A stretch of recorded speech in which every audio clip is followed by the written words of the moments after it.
As is typical of the Hin outside of Lurin, my relatives are a fairly prosperous and hard-working lot. I made my way out of the bustling streets of Athkatla, past 2 towering shield golems which were quite heavily modified to be cargo loaders. It's still very intimidating until I flashed an amulet at them to let them know that I was allowed on the property, uninvited. Then I walked into what appeared to be a rich lumberyard, with wagons of woven rugs, pallets of slate or roofing tiles, cut flagstones, metal bars and rods and oiled crates. This was goods enough to fill 3 caravels at least, all ready to set off to their various ways across the Sea of Swords now that winter was over.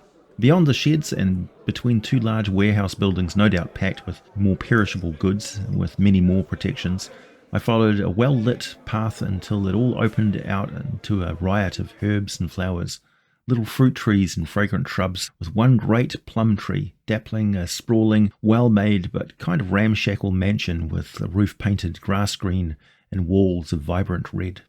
This was the barrow of my cousins, the Bartemews, and as I fully expected, I was not greeted by anyone other than a wry, wheezing voice from the boughs of the old plum tree. Looking over at the sound, I spotted Dazna lazing on a patch of mossy bark, looking down at me. Typical of his breed, he was a rather chunky, short-limbed, long-tailed and fang-toothed drake, which, aside from the delicate wings gently fanning in and out of the sunlight, made him look more like a very well-fed marine iguana than a member of the drake family. He was a little puffed up as he took in deep breaths to speak to me, but I could tell he was very alert, wide awake, which meant, in his own way, he was either happy to see me or about to attack me.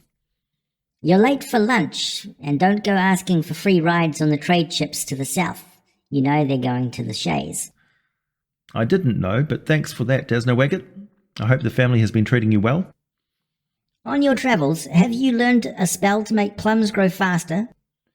Sadly, I have not. Otherwise, I would be a very rich sage, and you would have all the best barrels of my plum liqueur.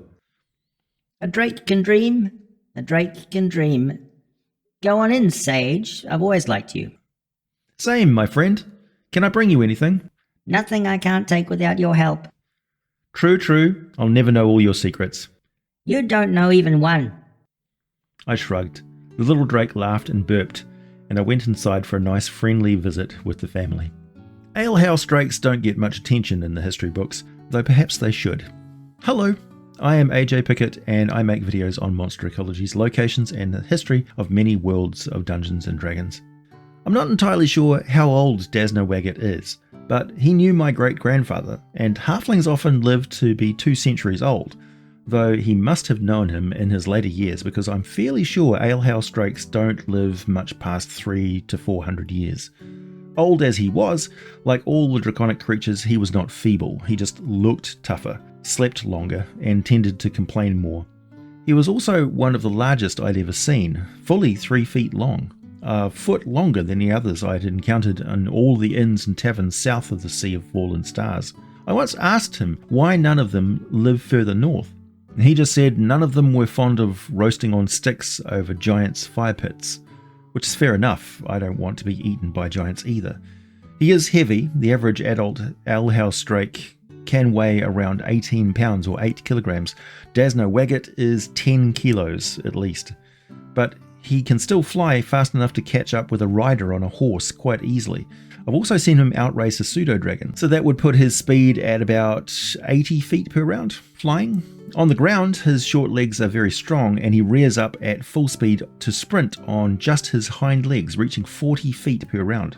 So do not be fooled by their laziness. They may not be very good at lifting things or jumping without use of their wings with a strength of 7, but they are very agile and inexhaustible with a dexterity of 16 and constitution of 19. Their rich amber, green and copper scales are wide but smooth and supple, with white scales on the underside and quite expressive mouth.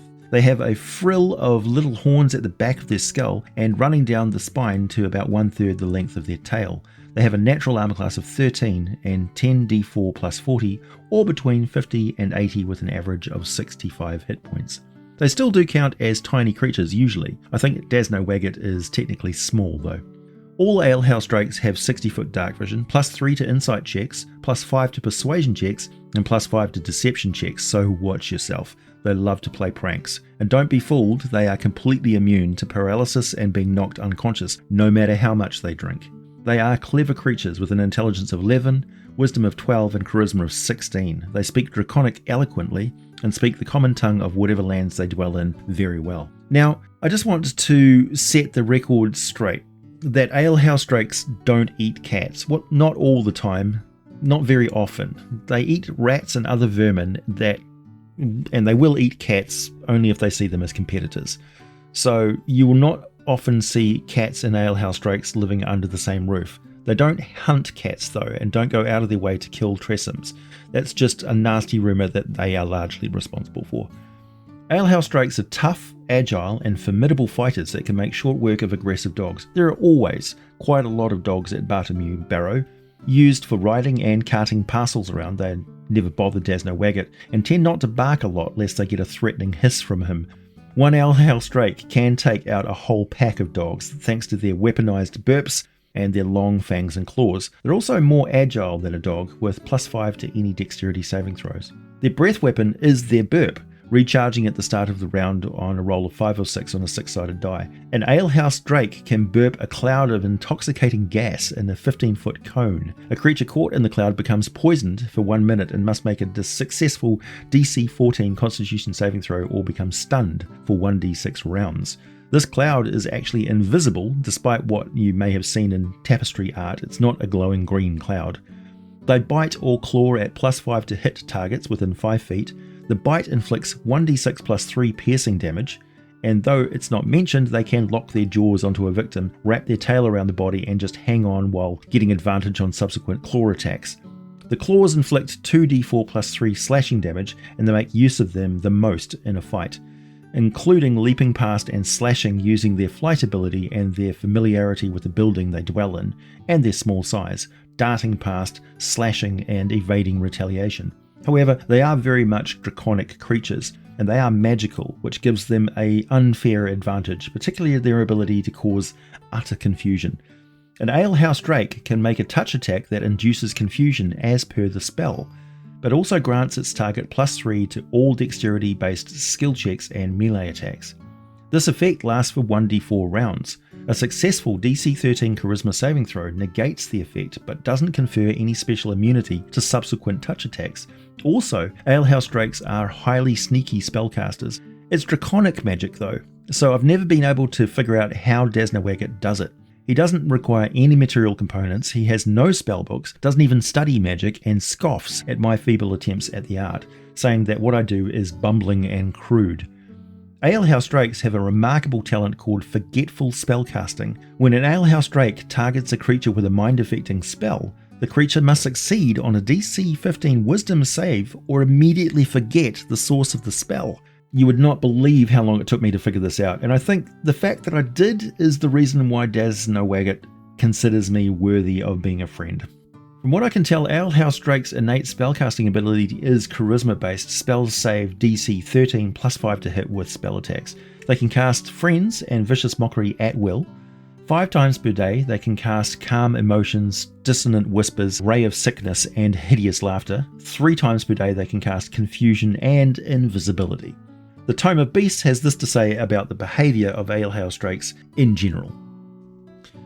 Alehouse drakes squat in busy bars, rowdy taverns and bustling inns, a bane or saviour to every bartender and innkeeper. They enjoy pushing patrons' emotions, driving crowds to ecstatic cheers or bloody bar fights. These drakes prefer the company of civilization, making their homes in cities and towns, though older drakes often settle in roadside coaching inns.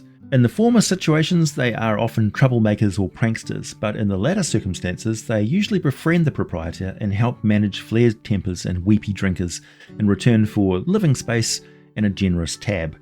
There are far more advantages to having a drake befriend you than mere tooth, claw, and spells. Alehouse drakes gossip endlessly. Perched in hiding places throughout busy taverns, they overhear many stories and often trade in information, making them good sources for news about town, and older drakes keep a fairly good watch over a whole region.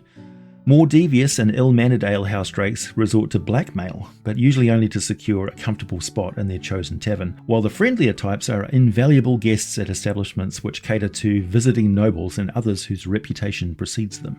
Alehouse drakes also warn each other and their patrons of suddenly spreading raids by orcs, gnolls and goblinoids, giving vital time to pack up essentials and flee for safety. As you may have guessed, my great-grandfather on my mother's side was once the owner of a large and famous tavern in Lurin before the floods, and it seems even though the Bardamuses no longer run such a business, Dazna Waggot still gets plenty of cases of fine Thayan red wine to keep him happy. Please hit that like button to join Dazna Waggot in a tasty beverage, subscribe if you like what I do, and I'll be back with more for you very soon.